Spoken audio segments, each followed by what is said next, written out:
When I first looked at that old shipping container, it was nothing but steel and rust. A cold, lifeless box sitting in the yard, the kind of thing people use for storage or scrap. But I saw something different. I saw a workspace, quiet, personal, self-built. A place where ideas could breathe and focus could finally replace distraction. The plan was simple but ambitious. Turn this 20-foot container into a modern, functional, dream office. The transformation started the day the container arrived. Watching that crane lower it into place, hearing the steel creak as it hit the ground, it felt industrial, uninviting. Inside, the smell of rust, oil, and salt was sharp. It was dark, echoing, and brutally hot. But that's where most good builds begin, with something raw and unapologetic. The first step was cutting out the vision, literally. I marked out the window and door placements and began grinding through the steel. Sparks flew like fireworks, the metal screamed, and the first opening changed everything. Suddenly light poured in. That was the first moment I could see the potential, how this cold box could become something warm and alive. I framed the new openings with steel tubing for strength, then installed the door and window frames using a welder and a heavy hand of patience. Everything in a shipping container is harder than it looks. Every cut, every drill, every screw fights you. Steel doesn't forgive. But the key is persistence. Measure twice, grind once, and never rush. Once the structure was ready, I turned to insulation and climate control. Containers are ovens in the sun and freezers at night. So I used closed-cell spray foam on every wall, floor, and ceiling. It sealed the container airtight, added strength, and kept temperatures steady. That single step turned a metal box into a livable space. Next came the electrical layout. I planned every outlet, switch, and light before running conduit along the interior ribs. There's something satisfying about turning hard industrial design into something sleek and functional. I wired for LED ceiling panels, task lights over the desk, and a few accent strips for ambient glow. After the wiring came the floor. I wanted something warm underfoot, something that felt human. I laid a subfloor of treated plywood, then installed engineered oak planks with a satin finish. When that golden tone caught the sunlight through the window, the entire mood shifted. The steel started to soften. Then came the walls and ceiling.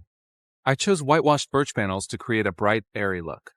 Behind them, I hid the wiring and insulation, leaving only smooth, clean surfaces. Suddenly, the container didn't feel like a box. It felt like a room. For the desk area, I built a long floating surface from reclaimed walnut. No legs, no clutter. Just clean lines and open space beneath. The wood grain stretched across the wall like art.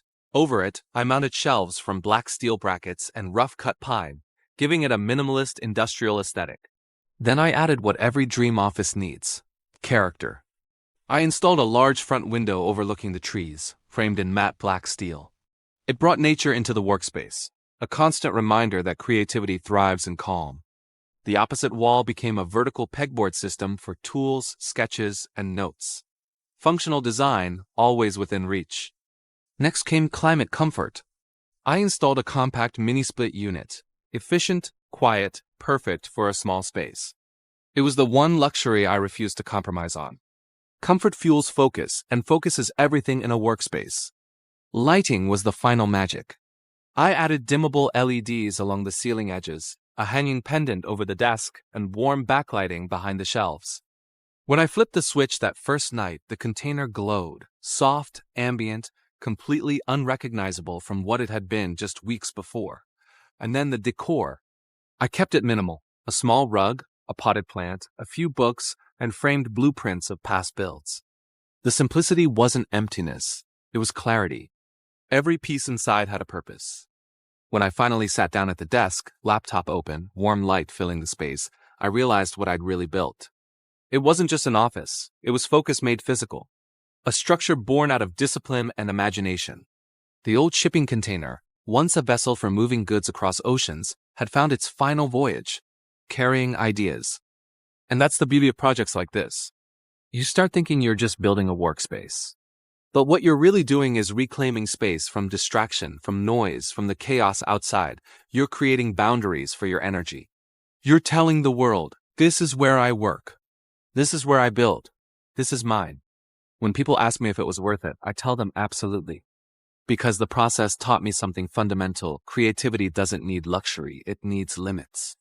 When you're forced to create within 4 steel walls, you learn precision. You learn simplicity.